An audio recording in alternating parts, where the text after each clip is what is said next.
Jan mamagi manakta prab jinsilaaga imase kaidaroge anganga oibaga kari tawgadabano khangdre aduna aduma kaplaga lei achaubi sor thabet holaga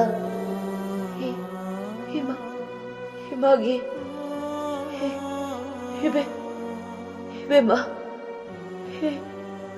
hima wa makha taba ngamjadre masadu soranba wasilakle Jan pakhatna machigi manakta kaukawduna chelai meri ingkolda hawai thabagi churi eduda hangam kanna limli Jan pakhatna kabdi chensilaaga chiche mama asiyaraga chelakpa eduda khongfam chawdabana uppaga tusili Meri chensilaktuna manawnupibu haugatpiraga Jan se sopra chiche mamado masado Jan mama kaidaroge se phajana hayoba mama kaidaroge chiche mamado asiyaraga wa makata bangamdre Meri pakhatna mamagi manakta chensilai mamagi kada hatu changlakpada mamagi fibam ubada pakhatna ima se kaidaroge ima kaisu taroi doctor chachiba ima kaisu taroi Jan asumna manawnupiga makhoi ani changduna mamabu kudakta doctor da pukhatli Jandi angangoi baga pakhatna kapi Merina themjinbirai Jan kakonoba mama kaisu taroi chiche mama se kaisu taroi ko taroi Doctor Singh adusu koiseng jenduna honari ibohal mangolgi dari eduda famlaga room se ganamta leitraba ha aina korise tadraba ai atombe Machi kapchipiduna kada lega jaro Ramta leitraba aina korise noita draba ai tambe pai noi karamta khomdraba natra pai fe aina kaidoge abada yengo banoi khangniba aina kaidorkyo asiyaraga imungda changduna chakhumda chakchagi tawbada Chafu aduda chang amata thonglamde ibohal yamna sauna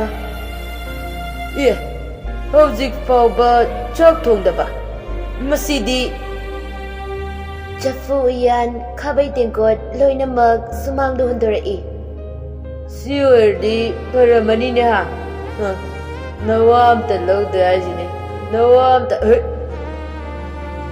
thongzen kanthokpa maduda uppaga tabadagi Adum ngauri uithakre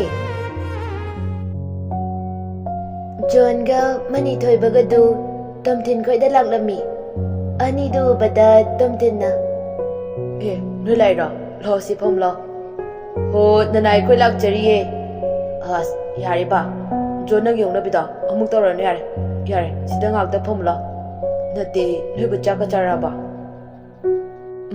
ai di char Hoi koidi chak charakde chak nataba ahauba chak chadrasu yaba ama charae as haukra jani masi charadine chakasu sungcha ek chaninglaroi mani thoiba tomthinga dungakna koino aise khangningbra mani thoiba yamna khangningna as aisu kita chageba chak chadrasu yanaba chingnaga tangbane Mani thoibaga tomthingadi John se mantra jaduga hairabra khali maramdi John asi mathong yamna chade mana haitaba amata leite hiram kudingda adum yauraga leirami mana khangdabasu amata leite nahandasu mana maiba saduna yenglibani maraiba fabadagi mana haikiba mayam adu asengba oina thokibani Adubu madugi ona dainabada as Atay kaisu nateda khonthi ni asidi bako chaka chadrusu yabani karino khangde wani akhoi ma se nongan badagi numita ba fawbane aingodaga dum nganglaga lei wa diloi dringai da mani thoibana sauna John bu famungdagi kaukthari pharamani adu eradi ayuma ningonga loi kaireba nate sono churabana masigi chanda laba haisini nangko nang atuda dum lei mathakta kakhalakano kari aibu makhada lei kaina aina kakhalakani nang kaidoga habana asi airaga phamung mathakta fatchong khali ani du pangkhatta khanarakpa aduda tomtin khol khara kanna koina torisina nabani se pura huigau dongani unadre koithi muthinani unare amukhanani masigi chan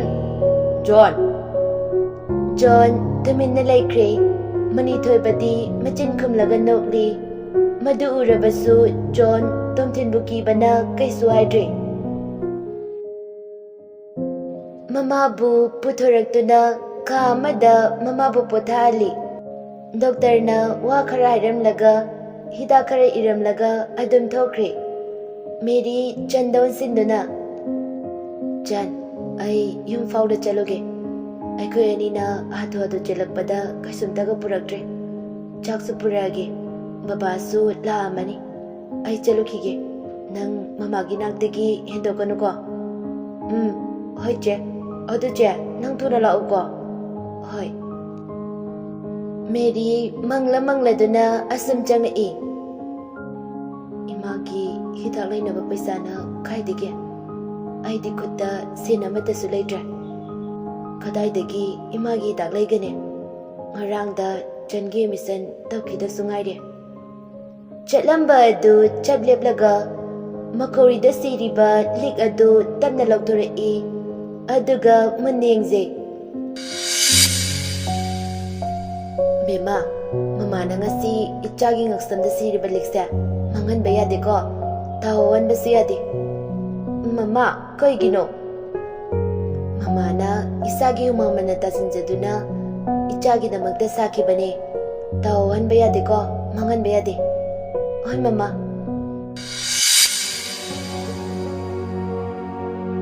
Mama Changa sidi masina tana paya matalikre Mama Chabu warogano ko Ay paya matalikre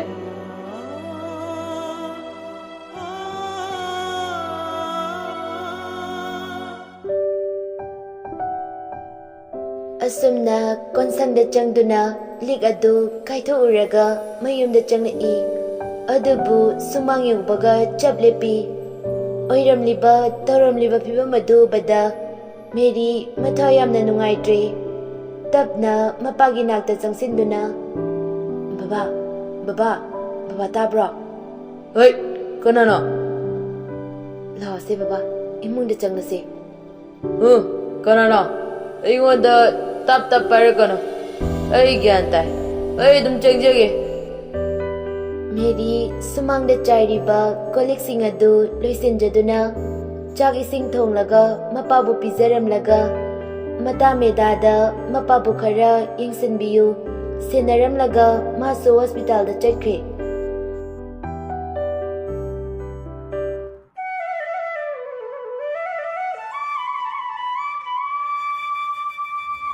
Ayub anganbani Gita yaichen ba khoida laklami Gita lakpo bada lei sing chaiduna leiramba yaichen bana ima ita thajadana lento pire ima somda phamse ho yare ima se noi myam uda koirena koithore ine nate nachunupi hoi kethabi hoidi ima leiki bane ai koge hoi kethabi Ima khoi la ine tholo la chaga do puthoro ho tare ima khoira mira khoira amine nate nachanupi di ima chalo lori bane thola ani ibungo ya chenba ima na lagi base atege gi sunate ne ima wa balagli bane Yaichen ba amadi kethabi ngakna. Ima hasibu. Haima, nangi na chanupi se. Ima na ima waijarage na haibalak libane. Ima, adugi wafamdo. Nachai koi gidi laibak pabane. Aduda kethabi na marak thatuna. Adu adaga tawre. Ima na hairagabu yadaba yabro. Ho dune ima na pamli base. Tanja aduda resma cha puthurei. Mana lonba cha dinate. Mana lonbani.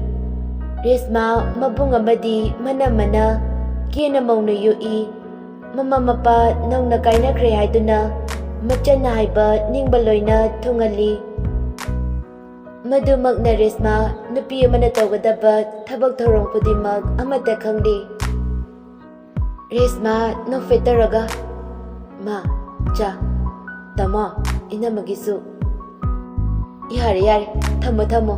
Lao, sida famula. Imausi, masaka onthongna fazakreda. Aigi mawai bada matik chai. Resma noglagalay.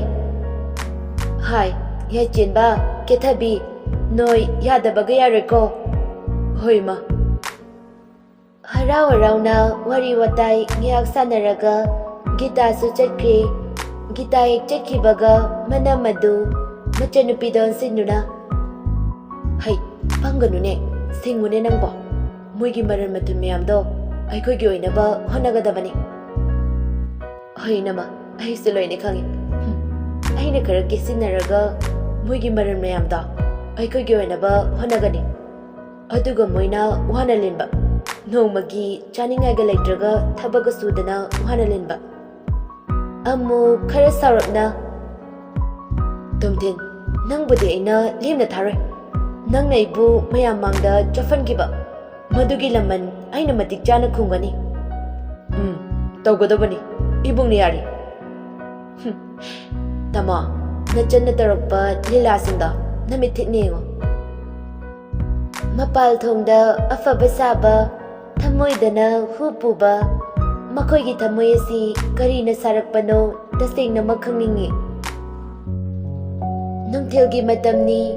Mamabu hidak pizeraga famung aduda family achaubi machadeng laga imagi bema taima hai koise karam kanda yumda lani ima mafaman sida leining ne yumda leining ne he ima ngasi ala doine Dr. Raula amaga hoi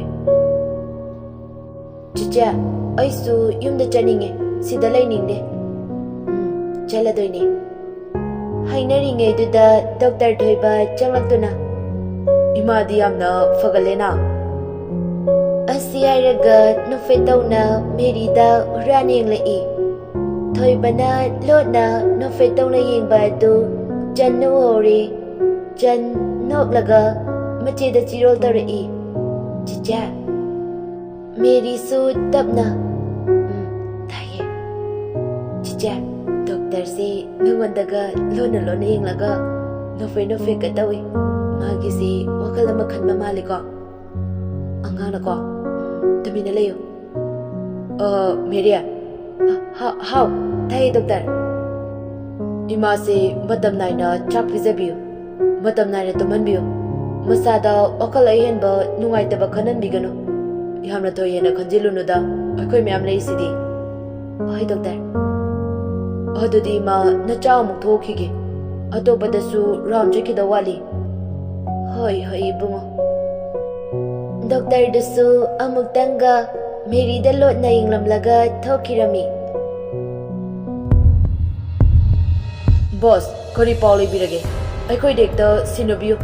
Akoy ekta tawthadage. Tomba, yamna pinkat kinune. Taba matawbata tapning na tawsiko. Madugi tomtindusu ay na mabu tapning na losilakani. Maboy na hatu aloy. Yes, boss. Chalo. Ngarangi ngangna bayada bati kadada putaro. Okay, boss. Nupa ama moy anina soro chinglaga pusilai aduga Rexangi manakta famali. Rexan tamna changsinduna Ozabu thongna favikreda. Ibunga nayambada aduna tawbiganu. Nayambadi paisa paijadaba sengmani. Adugi amba semphamadudi ai piba ngamjare. Adudi nang lairabakta 10 crore ha. Asiyairaga nongmai adu rokjingduna kapitawi. Adubu tanja aduda Rexangi kolai. Rexan koladu paikatli. Hello, kana? Nasana pangan fudokpadi ngamde. Asona midon sinduna khuthagan. Nari leradi aigoina lamba tawse. Kaisu leitaba gadagina kong macha ama pansilaga. Khonjela du tabada Rexan pakatli. Adubu amu yamna sauna. Hoy, nang kanalo? Adugamna napan kariba usitriba nang kanalo? Phone adudagi yam karimnana noglagairi. Aira, ai khandra. Kona nabane, sasararo, kona nana. Ai, nangna khongthang kuding senariba, aibu mangana bonariba. Ada kaisoi to ai. Ai kana naiba konarake. Hoy, haro, nang kana nabda, hazimu kudak tairo. Tapta kone, yamna pingalakano. Nathangna rinjelerdi, nang kana haro. Phone adudagi yamna tappa ayingba khonjelda. Haira, ai tomthin. Hollada yamna tuna thadoko. Maduna nangi paboigani. Kore, nang tomthin. Aina madu thadokradi nang kadaga bada. Rexan yamna haunuda. Aina thadole. Thadole ardi sunda thadole. Fare. Madudi aina kadar kabada. Nang amu yengoko. Asiyairaga phone adu thamkre. Rexan yamna sauna.